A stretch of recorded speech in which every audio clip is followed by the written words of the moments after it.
President Tinubu must not dishonor the UN verdict on Nnamdi Kanu's case as Buhari did. IPOB's leader's lawyer, Ejimakor. Ejimakor said that Nigeria is duty-bound to implement the decision of the United Nations in its black letters and spirit, adding that the Nigerian government under the former president Muhammadu Buhari was expected to do so promptly, but he dishonored the UN. So now this is happening now. What next? Welcome back to Prospect Channel TV. Thank you for stopping by. If you're just joining us, please kindly subscribe and don't forget to give us a thumbs up. Barrister Law Ejimakor, the special counsel to the detained leader of the indigenous people of Biafra, IPOB, Nnamdi Kanu, has warned President Bola Tinubu against dishonoring the United Nations Human Rights Council's opinion on Kanu's case, as former President Muhammadu Buhari did. Ejimakor said that Nigeria is duty-bound to implement the decision of the United Nations in its black letters and spirit, adding that the Nigerian government under the former president Muhammadu Buhari was expected to do so promptly, but he dishonored the UN.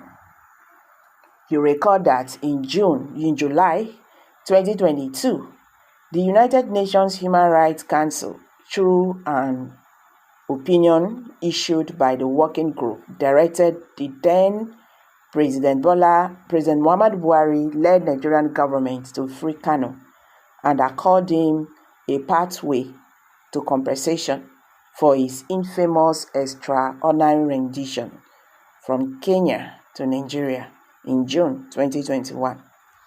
Ejimakor stated that the council, in the 19-page opinion, stated, "The working group considers that, taking into account all the circumstances of the cause of the case, the appropriate remedy would be for the government of Nigeria to release Nnamdi Kanu immediately and accord him an enforceable right to compensation and other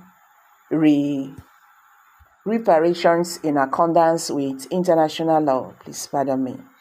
According to him, as a background, the working group of the United Nations Human Rights Council is a quasi-judiciary body that has the legal mandate of the United Nations to receive and adjudicate human rights petitions against member nations of the UN. Accordingly, its decisions, diplomatically called opinions, are legally binding on all member nations of the United Nations, including Nigeria. He further noted, in addition to Nigeria being a bona fide member of the United Nations, this very UN decision on Nnamdi Kanu is primarily predicated on the International Covenant on Civil and Political Rights and the Universal Declaration of Human Rights, by which Nigeria is legally bound by virtue of its ratification by an act of the National Assembly under Section 12 of the Nigerian Constitution. To be sure, ratification is a means by which a nation makes itself subject to international laws and treaties, and by the provisions of Section 12 of the Nigerian Constitution and the plethora of decisions by the Supreme Court of Nigeria and international tribunals with jurisdiction. Ratification makes every ratifying nation, including Nigeria, subject to whatever it ratified. So this is non-arguable and unavoidable. Ejimakor stressed that it goes without saying, therefore, that as a bona fide member of the United Nations and a treaty-bound nation, Nigeria is subject to decisions issuing from the United Nations.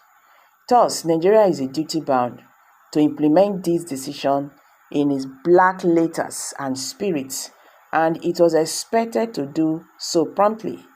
He said that the advance copy of the opinion, which was issued on July 20, 2022, was released to him on July 2022, and that the cover letter bearing the opinion indicated that the working group forwarded the opinion to the Nigerian government on July 22nd, 2022.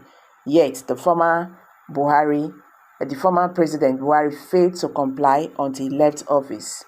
Nevertheless, it is never too late to act, even as Nnamdi Kanu has for 3.5 years endured the horrors, the rigors of detention that is bereft on any legal justification.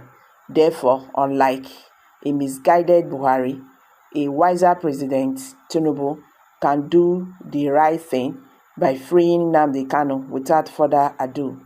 He does not need any court order to do so, because the matter has transformed from the legal or judiciary to the political, and as the saying goes, the buck stops the president's table. Okay, it's still saying the same thing. That the Nigerian government should stop waiting for whatever judiciary, issues or whatever. Get Mazi Nnamdi Kanu's release. They need to obey, the orders by the UN. Now Nigerian government is going against, what they are even a signatory to that treaty. It doesn't make sense. So guys, I'm dropping it here. Kindly drop your comments below the comment section. Please don't forget to give us a thumbs up, share this video, let it go viral.